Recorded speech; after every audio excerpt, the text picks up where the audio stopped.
মোহনবাগান ক্লাবের বার্ষিক সাধারণ সভা অর্থাৎ এজিএম এ রীতিমতো গন্ডগোল।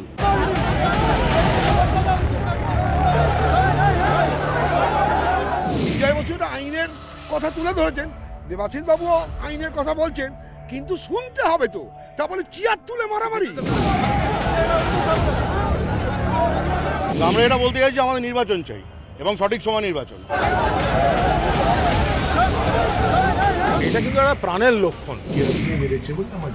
তো আমার মনে হয় না মোহনবাগানের পরিবারে কোনো ঝামেলা আছে। মোহনবাগান ক্লাবের বার্ষিক সাধারণ সভা অর্থাৎ এজিএম এ রীতিমতো গন্ডগোল, বিশৃঙ্খলা, চেয়ার নিয়ে এ পক্ষ অন্য পক্ষের দিকে তেড়ে যাওয়ার ঘটনা ঘটল।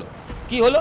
মোহনবাগান ক্লাবের তাদের 18 তারিখ অর্থাৎ শনিবার তাদের এজিএম ছিল, বার্ষিক সাধারণ সভা। সেটা এজিএম যেরকম চলছিল তখনই বিভিন্ন যারা সদস্য তারা বিভিন্ন রকম মতামত তুলতে শুরু করেন, তাদের বক্তব্য রাখতে থাকেন। সেই সময় নির্বাচন চেয়ে, সঠিক সময় নির্বাচন চেয়ে মোহনবাগান ক্লাবে সৃঞ্জয় বোস তিনি বক্তব্য রাখেন এবং তার বক্তব্যের পরিপ্রেক্ষিতে যখন বর্তমান সচিব দেবাশিস দত্ত তিনি বক্তব্য রাখছেন, এরকম ঘটনা যখন ঘটে তখনই আচমকা দেখা যায় কিছু সমর্থক তারা উই ওয়ান্ট ভোট বলে কিছু প্ল্যাকার্ড বা স্লোগান নিয়ে তুলে ধরেন। তখন মঞ্চ থেকে ঘোষণা করা হয় যে আপনারা এরকম প্ল্যাকার্ড তুলছেন কেন, এবং তারপরেই দেখা যায় যেটা দুপক্ষের মধ্যে রীতিমতো ধাক্কাধাক্কি, ধস্তাধস্তি, চেয়ার ছুঁড়ে মারামারির ঘটনা ঘটছে।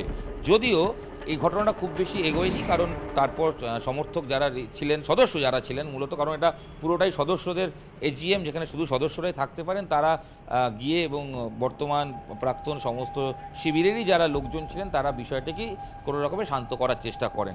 এবং বিষয়টি যেটা ঘটে সেটা হচ্ছে সময় মতো নির্বাচক হোক মোহনবাগানে, এরকম বিষয়টাই কিন্তু তুলে ধরা হয় এদিনের এজিএমে। এবং এই এজিএমে যখন বিভিন্ন বিষয় বলতে থাকেন তখন দেখা যায় যে নতুন কমিটি যারা রয়েছেন, যারা দায়িত্বে রয়েছেন, লাস্ট 3 বছর ধরে দায়িত্ব সামলাচ্ছেন, অর্থাৎ দেবাশিস দত্ত সচিব, তিনি তাদের কাছে যে বক্তব্য থাকে যে আপনারা সময় মতো ভোট করুন। এবং যেটা দেবাশিস দত্ত মঞ্চে তিনি বলছিলেন যে সব কিছু একটা প্রসেস আছে, সেই প্রসেস মেনে যথাযথ সময় হবে। এবং এই যখন বক্তব্য চলছিল তখন সৃঞ্জয় বোস প্রাক্তন সচিব তিনি বর্তমান সচিবকে উদ্দেশ্য করে বলেন যে 2021 সালে অত্যন্ত দক্ষভাবে স্বচ্ছভাবে ডিসেম্বর মাসে ইলেকশন বোর্ড গঠন করা হয়েছিল। আমরা আশা করি এবারও সেরকমই বোর্ড গঠন করা হবে, এবারও নির্বাচন সঠিক সময় হবে এবং বোর্ড গঠন হবে। কিন্তু যা পরিস্থিতি তাদের সময় মতো নির্বাচন সম্ভব হচ্ছে না। কবে নির্বাচন হবে সেটা স্পষ্ট করে জানানো হোক। সৃঞ্জয় বোসের যখন এই বক্তব্য ওঠে তখন সমর্থকরা অনেকেই তারাও বলতে থাকেন যে হ্যাঁ এরকমই হোক। আবার কিছু সমর্থক ছিলেন যারা দেবাশিস দত্তের সমর্থক, তারাও পাল্টা বলতে থাকেন যে সঠিক সময় হবে, তাড়াহুড়োর কী আছে, এরকম ভেতরে নাকি হচ্ছিল। বিভিন্ন সদস্যরা যখন বেরিয়ে এসছেন তারা জানিয়েছেন ভেতরে কি ঘটনা ঘটেছে। আমরা অবশ্যই তাদের মুখ থেকে বক্তব্য শুনব এবং মারামারির ঘটনাটি কেন ঘটলো এরকম একটা এজিএমে। সৃঞ্জয় বসু আইনের কথা তুলে ধরেছেন, দেবাশিস বাবুও আইনের কথা বলছেন, কিন্তু শুনতে হবে তো, তারপরে চেয়ার তুলে মারামারি। মেম্বাররাই চালাও, মেম্বাররাই মারপিট করলো। আমরা এটা বলতে চাই যে আমাদের নির্বাচন চাই এবং সঠিক সময় নির্বাচন।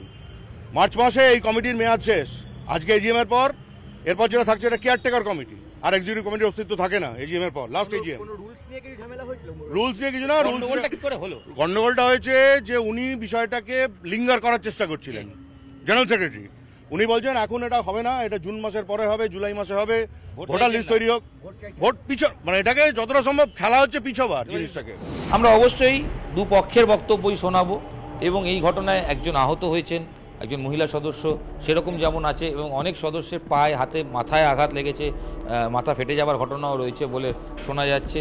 এবং সব মিলিয়েই কোন পক্ষের কারা সে বিষয়টা না দেখে মোহনবাগান ক্লাবের এরকম একটা এজিএমে এরকম মারামারির ঘটনা নিয়ে ক্লাবের কর্তারা কি বলছেন সেটা অবশ্যই শোনা দরকার। একটা যে কোনো পরিবারে 10টা ভাই থাকলেও তাদের মধ্যে কোনো পয়েন্টে যদি ডিফারেন্স হয় সেখানেও একটা কথা কাটাকাটি হয়, একটু হয়তো উচ্চ গলার স্বরে কথা হয়, সেটাই হয়েছে। তো আমার মনে হয় না মোহনবাগানের পরিবারে কোনো ঝামেলা আছে। এত বড় ক্লাব, এত লোক, সেখানে একটা দুটো পয়েন্ট সবাই যে সব পয়েন্টে একসাথে মিলবে সেটা কথা নয়। সিলেকশনটা আমি মনে করি ক্যান্ডিডেট ছিল না, ক্যান্ডিডেট দেয়নি, তাই জন্য সিলেকশন হয়েছে, সেটা নিয়ে আমি এই কমিটিকে দোষারোপ করি না। আমার বক্তব্য হচ্ছে ইলেকশন হোক, মোহনবাগান সদস্যদের এভরি রাইট আছে, যে তার প্রিয় ক্লাব কে কিভাবে চালাবে সারা ঠিক করবে। ধাক্কাধাক্কিতে হয়েছে হয়তো, কিন্তু চেয়ার দিয়ে মেরেছে বলে আমার জানা নেই, এরকম আমি দেখিনি। আর দেখুন, আমাদের এগুলো হচ্ছে স্পোর্টস ক্লাব, উত্তেজনা থাকবেই। আমরা ফুটবলের সমর্থক, 90 মিনিটের আমাদের শরীরে আগুন ধরে, তো সেই জন্য উত্তেজনা থাকবেই। প্রচুর উৎসাহ, মানে এটা কিন্তু একটা প্রাণের লক্ষণ।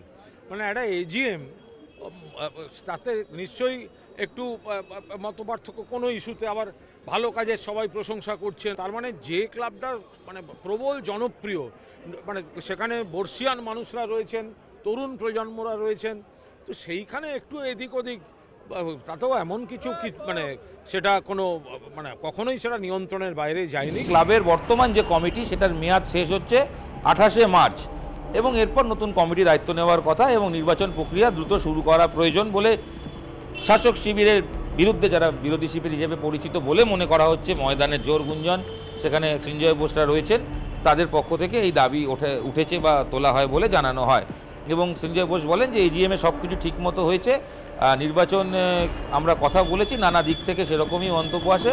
মিটিংয়ে সভাপতি কুণাল ঘোষ তিনিও জানান, কুণাল ঘোষও উপস্থিত ছিলেন, তিনি জানান যে ইলেকশন কমিটি তাড়াতাড়ি ইলেকশন কমিটির মিটিং হবে, এবং ফেব্রুয়ারি মাসের 15 তারিখের মধ্যে ইসি মিটিং হবে, এবং সেখান থেকে নির্বাচনের যে সংক্রান্ত কাজ সেটা শুরু হবে, এরকমটাই শেষে ঠিক হয়েছে বলেই শোনা যাচ্ছে। ময়দানের রাজনীতিতে ভোট বড় কঠিন এক অঙ্ক।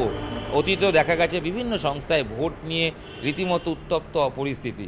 মোহনবাগানের ক্ষেত্রে কি হবে, সময় তার উত্তর দেবে। তবে মোহনবাগানের ভোটের দামামা যে বেজে গেল তা এক কথায় এখন থেকেই বলা যায়, কারণ ভোট কবে, উই ওয়ান্ট ভোট, এই পোস্টার যখন থেকেই দেখানো হয় তারপর থেকেই কিন্তু গণ্ডগোলের সূচনা। সব মিলিয়ে নিউজ 18 বাংলায় আপনারা ম্যাটার অফ ফ্যাক্ট কী ঘটেছে, কি এজিএমের ঘটনা, সব পক্ষ কী বলছে, সেটা আপনাদের সঙ্গে তুলে ধরলাম। আপাতত এই ভিডিও এখানেই শেষ করছি, দেখা হচ্ছে পরবর্তী ভিডিওর সঙ্গে থাকুন, দেখতে থাকুন নিউজ 18 বাংলা ডিজিটাল।